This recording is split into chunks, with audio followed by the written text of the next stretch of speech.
Bilan lecture de manga Halloweenesque complètement catastrophique, c'est parti.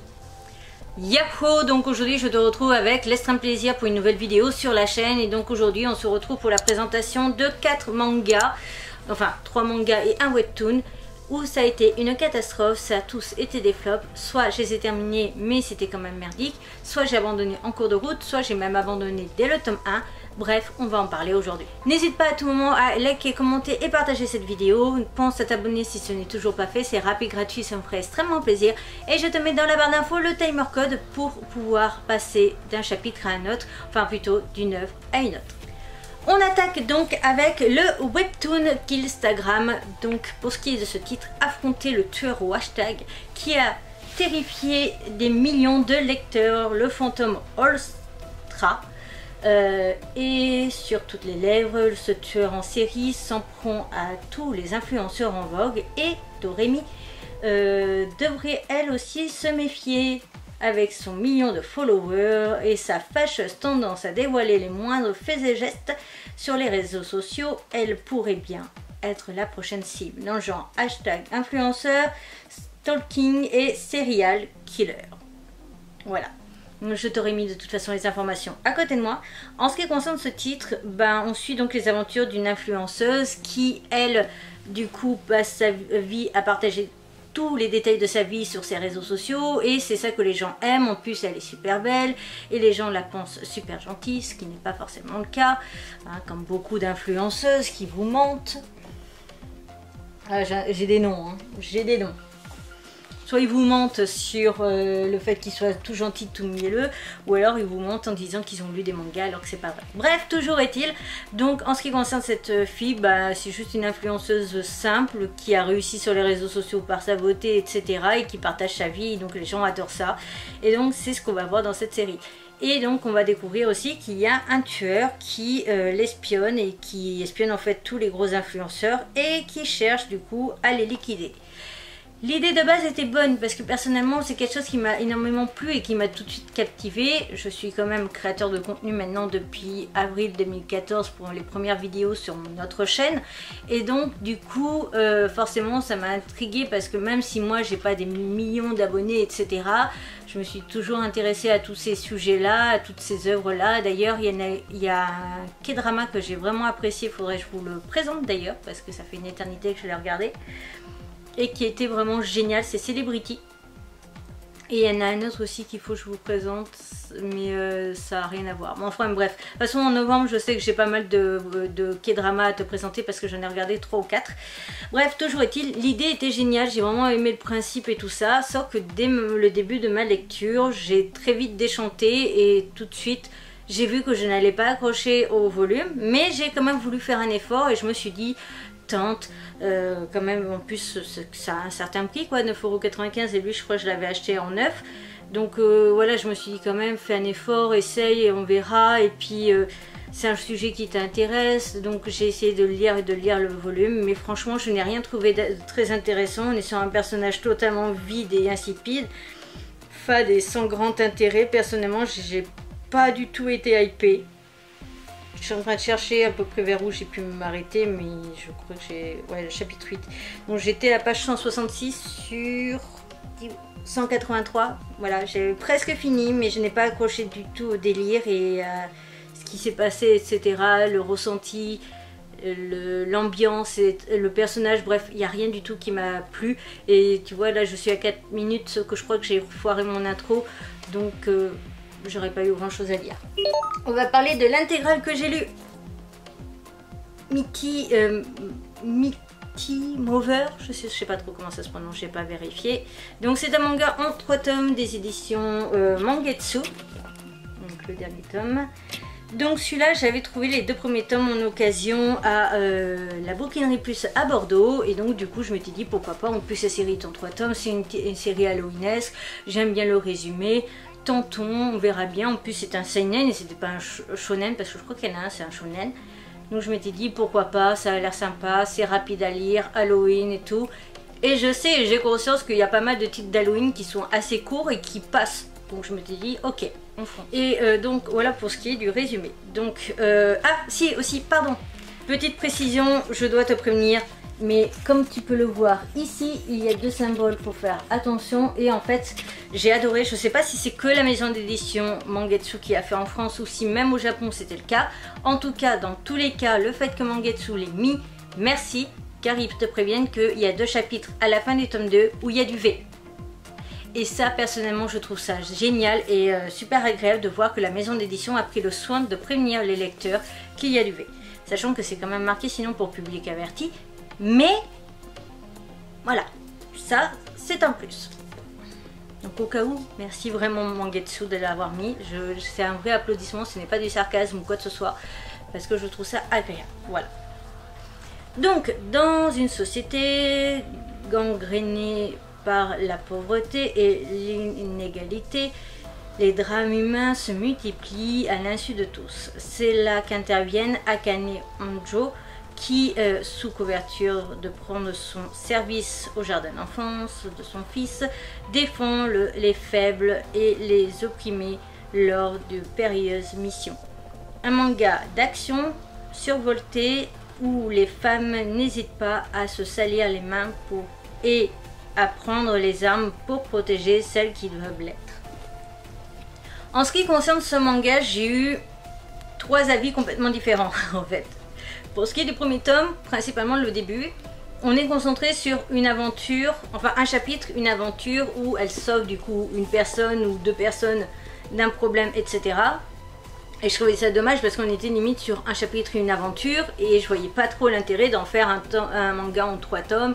Je veux dire, d'accord, elle est caissière le jour et entre parenthèses la nuit ou sous couverture d'être caissière, elle sauve les gens, etc. Surtout des femmes. Ouais, sympa, mais sans plus. Après, on comprendra très vite que je crois que même c'est un chapitre, une maman.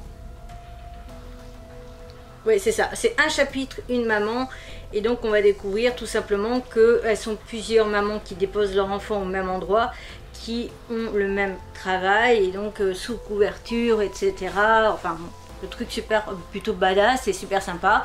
Mais d'avoir un chapitre, une aventure où on changeait de mère, etc. J'ai pas trouvé ça captivant des masses. Puis on comprend qu'il y a toute une organisation, on comprend aussi qu'elles ont toutes un méchant en commun et l'aventure commence vers la fin, je crois, du tome 2. Je m'excuse d'ailleurs pour les précisions parce que ça fait bien 2 mois que je l'ai lu, il me semble, voire peut-être plus. Toujours est-il, donc ça m'avait finalement après réconcilié avec la série, donc le tome 2 c'est passé crème et j'avais pas totalement fini le tome 2 quand j'ai acheté le tome 3 et en fait en commençant le tome 3 j'ai complètement décroché parce que je ne comprenais plus trop vers où l'auteur allait, je trouvais ça un peu rapide, écourté, bâclé dans un sens, etc. Donc j'ai très vite décroché et j'ai vite abandonné et au final j'ai lu le tome 3 il me semble en entier mais je n'ai aucun souvenir de mon avis parce que j'ai trouvé ça catastrophique au niveau de mon avis sur l'ensemble en soi. Donc ça l'a pas fait et donc du coup bah forcément moi je vais les remettre à revendre mais comme au moment où je filme on est encore en août. Je me suis bien cassé les dents là sur certains titres Halloween, mais honnêtement, c'est sur... en fait, j'ai toujours l'impression qu'Halloween, à chaque fois les titres Halloween, je me casse beaucoup les dents, mais pas tant que ça. Et si on prend après avec toutes mes lectures sur l'année, ça reste équilibré. On continue la vidéo avec un manga de la collection Fantasy des éditions Soleil Manga. Et donc c'est Marie la sorcière. À savoir que dans la collection Fantasy des éditions Soleil Manga, je vais te mettre les titres qui sont disponibles chez eux de cette collection. Mais je crois qu'il y en a beaucoup, voire peut-être tous, je sais plus, que j'ai présenté déjà il y a quelques temps en arrière. Donc n'hésite pas à aller voir ça, je te mettrai les liens dans la barre d'infos. Pour ce qui est de Marie la sorcière, donc c'est un manga, si je dis pas de bêtises, de peut-être en 3 ou 4 tomes. C'est une série courte. Alors, au XVIe siècle, je dirais, Saint-Empire romain germanique, la chasse aux sorcières bat à son plein. Dans cette époque sanglante, Marie, un peu tête en l'air, mais bienveillante envers son prochain, mène une existence discrète dans la forêt en dissimulant sa nature de sorcière. Cependant, un jour, alors qu'elle rentrait chez elle, la voilà qui sauve un membre de l'église et sa vie s'en retrouve complètement chamboulé. Si on découvre que ce qu'elle est, torture, peine capitale et hop, ça en sera fini d'elle. La vie d'une sorcière vue à travers une comédie délirante. Et en fait, je crois que je n'avais pas lu la dernière phrase quand j'ai lu le résumé, tout simplement parce que comédie délirante aurait dû me faire signe que cette série ne serait pas faite pour moi. Je t'explique, on suit les aventures du coup d'une jeune fille du nom de Marie qui a tout d'une sorcière, elle vole sur un balai, elle a un corbeau, elle a des pouvoirs magiques, etc. etc. Mais elle passe son temps à dire « Non, c'est pas vrai, je suis pas une sorcière ». Même quand elle est toute seule avec le corbeau, elle passe son temps à nier la réalité. Et je n'ai pas réussi à voir si c'était juste pour s'auto-persuader à force de ne pas être une sorcière et donc naturellement d'avoir des réflexes de dire bah non je suis pas une sorcière, qu'est-ce qu'il raconte, et tu vois d'être dans un déni naturel, ou si c'était vraiment qu'elle au niveau du cerveau. Toujours est-il, j'ai pas du tout aimé la série parce que justement ça partait trop dans des scènes comiques mais du gros n'importe quoi, parce que donc du coup elle a sauvé un gars, merde elle se rend compte là du coup que il est de l'ordre un membre de l'église. Donc elle est en train de bugger et tout ça, grosse mise en avant, oh là là je fais pourrir, enfin voilà les scènes comme ça, moi ça m'amuse 2 secondes mais pas tout le temps. Et puis du coup ça part vraiment dans des délires, voilà, ce genre de trucs, scènes comme ça j'aime pas. C'est pas du tout mon truc, mais vraiment. Et en fait donc au départ elle va involontairement le blesser, après elle va du coup vouloir le ramener, mais heureusement qu'il ne se réveille pas au bon moment, hein, parce que sinon il verrait totalement que c'est une sorcière vu qu'elle le trimballe à travers un balai. Voilà, avec un balai. Et donc du coup, bon, elle va le sauver, il va repartir. Après un autre jour, elle va aider un chat noir. Et forcément, si elle aide un chat noir, c'est forcément qu'elle est une sorcière. En plus, elle arrive à lui parler, etc., etc. Et ça va être tout le temps des trucs comme ça, mais dans la comédie au possible. Et moi j'ai toujours dit mais trop de comédie tue la comédie, donc ça ne l'a absolument pas fait pour moi, ça a été catastrophique même à mes yeux. Voilà, donc je pensais m'amuser, prendre un bon temps avec une petite série, voilà, d'une jeune fille qui doit cacher qu'elle est sorcière, mais bah t'es une sorcière quoi, à un moment donné il y a toujours des petits trucs qui vont lâcher, et comme je l'avais absolument pas ouvert avant de l'acheter, bah j'avais pas vu toutes ces scènes là que je déteste par dessus tout. Donc personnellement ça ne l'a pas fait et je me suis arrêtée quasiment à la moitié. Voilà, ça m'apprendra. On continue et termine cette vidéo avec le titre Shadow of the Wing. Donc à savoir que j'ai acheté le tome 1 et je sais plus en fait, il y a eu une histoire. Je l'ai acheté au festival de la BD d'Angoulême, donc au pire va voir la vidéo achat du festival de la BD d'Angoulême pour comprendre la merdier. Toujours est-il. En ce qui concerne ce manga, nous sommes sur un seinen, donc c'est une série terminée en 3 ou 4 tomes, de toute façon c'est écrit à côté de moi. Je me suis dit pourquoi pas. J'ai lu l'extrait, j'ai adoré. Donc quand j'ai vu le tome 1 en occasion à 5,50 au festival de la BD, je me suis dit banco, allons-y, c'est l'excuse et c'est le signe en fait que tu dois le lire, etc. et tu dois t'y intéresser, sachant que l'extrait m'avait énormément plu. Sur la voie de... par contre, je te préviens, le résumé est assez fat. Avant de commencer. Voilà. Sur la voie de l'ombre, la moindre erreur peut sceller le destin d'un peuple. Le royaume de Keiju, oui, ne ressemble à aucun autre.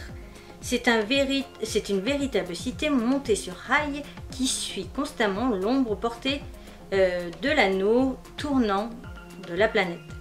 Son circuit identique depuis des générations lui fait traverser de nombreux territoires. Pour cette raison, Keiju a développé une tradition de neutralité soutenue par ses prouesses techniques majeures. La création des Hakutai, des armures surpuissantes qui améliorent les capacités physiques de ceux qui les portent. Oshi, fils de notable d'un pays ami, est fasciné par cette ville mouvante, habituellement fermée aux étrangers. Pourtant, grâce à ses relations et son honnêteté désarmante, il parvient à se faire accepter à bord, où il se lie d'amitié avec Kamaru, l'intrépide petite sœur de la reine. à sa joie de l'exploration d'un nouveau monde. Il ne se doute pas qu'il arrive au moment où équilibre et alliance sont sur le point de s'écrouler. Un assassin brise la défense des Kaiju, tuant sur son passage un membre de la famille royale et volant la précieuse Hakukai. Quel est l'objectif de ce mystérieux agresseur? Une ethnie nomade dotée d'une culture aussi étrange que fascinante, une route enveloppée par une nuit éternelle, détonnant d'armes polymorphes. Après Route N et ses meurtres en série, le talentueux Keiji Nakagawa se retrouve dans un univers de fantasy unique en son genre. Entre complot et conflits larvés, le peuple de l'ombre trouvera-t-il son chemin?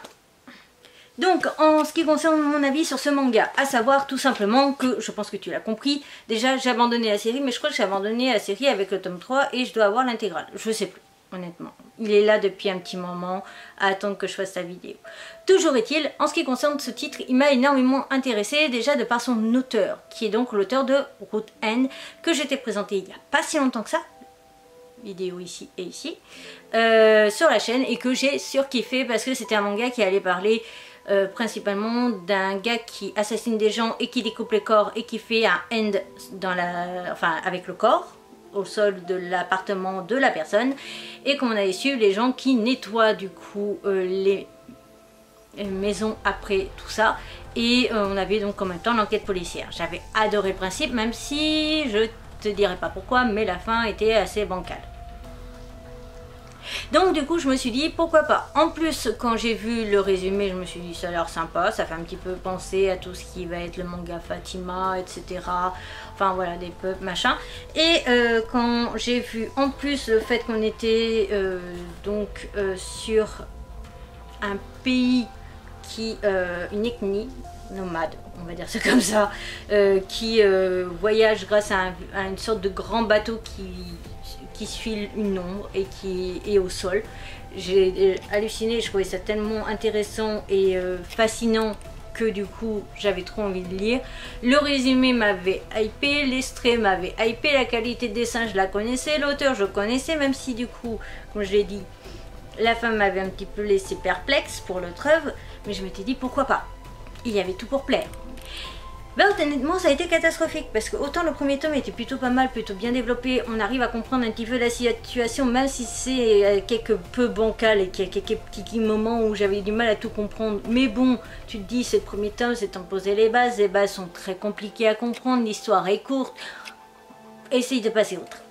Et en lisant le tome 2, ben honnêtement j'ai très vite décroché, je suis en train de vérifier mais j'ai lu le tome 2 en entier. Mais j'ai trouvé ça un peu trop et donc du coup j'ai totalement décroché à la fin du tome 2, sachant que je crois bien que j'avais les tomes 3 et 4. Je ne sais plus du tout. J'ai la flemme de regarder en fait sur l'étagère où ils sont censés être. Mais voilà, j'ai été énormément déçue, je n'ai pas accroché au délire, je n'ai pas compris en fait vers où l'auteur voulait en venir. Je me suis même perdue à certains moments à comprendre en fait. Parce qu'il y a des moments où je crois qu'il y a des personnages qui sont censés être méchants, qui sont gentils, et puis... moi quand ça fait comme ça au niveau du scénario je comprends plus rien, j'ai le cerveau qui part sur les côtés et il dit bye bye hein. Très clairement voilà, donc personnellement j'ai totalement décroché, j'ai été extrêmement déçue, surtout que voilà j'en attendais un petit peu plus que si c'était un manga tout court. Enfin j'ai une certaine attente si c'est un manga lecture, résumé, extrait, machin, mais forcément comme je connaissais l'auteur, mon attente elle était un peu plus haute et donc du coup j'ai été encore plus déçue du fait que bah, je m'attendais à apprécier au moins un tant soit peu comme l'autre. Là ça a été plutôt catastrophique et je trouve ça dommage. Cette vidéo est donc à présent terminée, j'espère de tout mon cœur qu'elle t'aura quand même plu et t'aura permis de découvrir 4 mangas que tu ne connaissais peut-être pas, ou alors t'a permis de savoir si tu allais ou pas acheter ces titres. Je te retrouve donc bientôt pour une nouvelle aventure, je crois que ce sera l'une des dernières vidéos du mois pour les mangas Halloween. En tout cas n'hésite pas à me dire quelle a été ta vidéo préférée. Je te retrouve bientôt pour une nouvelle aventure et on se retrouve reparle sur l'an prochain pour beaucoup de mangas d'Halloween. Sur ce, bye bye!